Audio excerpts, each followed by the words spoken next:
परसों जुमेरात वाले दिन शाम 4 बजे वाशिंगटन डीसी में पाकिस्तानियों का एक फोरम जो फर्स्ट पाकिस्तान ग्लोबल के नाम से एक फोरम है, पाकिस्तानी कम्युनिटी के बहुत सारे लोग उसमें हैं, उन्होंने ये मुजाहरा ऑर्गेनाइज किया था। उसके साथ और भी कुछ एनजीओ या और भी बहुत सारे फोरम्स जो पाकिस्तानी कम्युनिटी के हैं वो भी इसमें शामिल थे। उन्होंने ये मुजाहरा ऑर्गेनाइज किया था जिसमें उन्होंने मुझे भी मदद किया, मोहित पीरजादा साहब को भी, और भी बहुत सारे लोगों को हमने वहां पर शमूलियत इख्तियार की। उसके बाद वहीं पर IMF की बिल्डिंग के सामने ही जमीन पर बैठ के सबने इफ्तार किया, जो भी कम्युनिटी के लोग आए हुए थे, तकारीर हुई और उसमें मैंने भी तकरीर की और वाज़ेह तौर पर पाकिस्तान तहरीक इंसाफ का पॉइंट ऑफ व्यू दिया। पॉइंट ऑफ व्यू बहुत ही सिंपल है कि हम ये याद करवाना चाहते थे IMF को कि IMF अपने चार्टर में भी ये वाज़ेह है कि freedom of speech, human rights, rule of law और डेमोक्रेसी के लिए सबको कोशिश करनी चाहिए और इंटैक्ट रखना चाहिए। फिर IMF जब पाकिस्तान में ये प्रोग्राम दे रहा था तो उनकी इमरान खान साहब से भी, पाकिस्तान तहरीक इंसाफ के डेलीगेशन से उनकी मुलाकात हुई थी। दूसरी पार्टीज के लोगों के साथ भी उनकी मुलाकात में ये वाज़ेह तौर पर तय हुआ था कि पाकिस्तान के अंदर फ्री एंड फेयर इलेक्शन होंगे, पाकिस्तान के आइन के मुताबिक पाकिस्तान के अंदर डेमोक्रेसी होगी, ताकि जो आवाम के हकीकी नुमाइंदे हैं वो आवाम के असल फैसले कर सकें। लेकिन उसके फौरन बाद सबसे पहले जियो टीवी ने ये स्टोरी रन की कि वहां पर एक हुआ मुल्क के खिलाफ, मुल्क के इंटरेस्ट के खिलाफ, पाकिस्तान के खिलाफ गैर मुल्कियों ने ये कर दिया जो पाकिस्तानी नहीं है।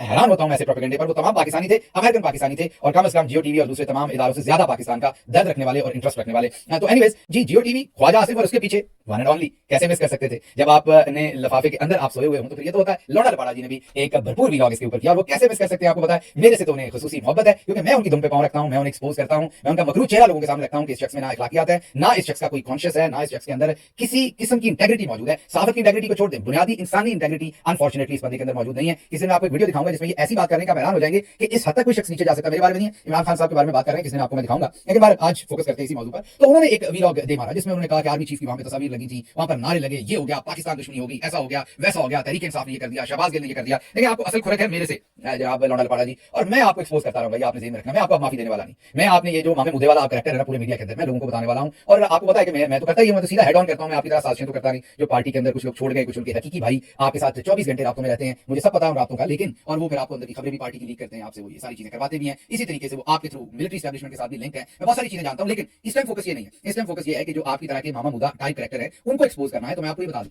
दोबारा से कि मैं जो करता हूं वो बिल्कुल उसकी ओनरशिप लेता हूं। मैंने जो जितना मैंडेट मेरे लीडर ने खत के थ्रू दिया उतना ही मैंडेट इस्तेमाल किया। वहां पर जो मेरी तकरीर है वो बिल्कुल सोशल मीडिया के ऊपर पड़ी हुई है, उसको वॉच कीजिए। और सहाफत, वैसे तो आप सहाफत कभी भी नहीं करते, माजत के साथ दलाली करते हैं, लेकिन सहाफत करनी हो तो जब आपने ये सब कुछ किया तो आपको मेरी पूरी तकरीर सुनानी चाहिए थी। इसलिए सुनानी चाहिए थी 4-5 मिनट की तकरीर या 8 मिनट की, क्योंकि आपने मेरे पर पूरा व्लॉग किया स्टोरी की। तो सहाफत का बुनियादी असूल है कि दोनों साइड की स्टोरी देते हैं, लेकिन क्योंकि आप माजत के साथ महज एक ब्रोकर हैं, दलाल हैं, सहाफी तो है नहीं, इसलिए आपने वन साइडेड एजेंडा रन करना होता है। तो आप कीजिए, लेकिन अगर आपने जरा सी भी सहाफत कहीं से सीखी होती तो आपको मेरी तकरीर भी वहां पर चलानी पड़ती, ताकि आपको पता चलता कि असल में वहां पर क्या हुआ है। अच्छा जी, खैर, जियो टीवी, ख्वाजा आसिफ, लौंडा लपाड़ा, इससे आपको समझ आ रही होगी कि पाकिस्तानी ओवरसीज पाकिस्तानी जो कर रहे हैं उससे खासा इफेक्ट हो रहा है।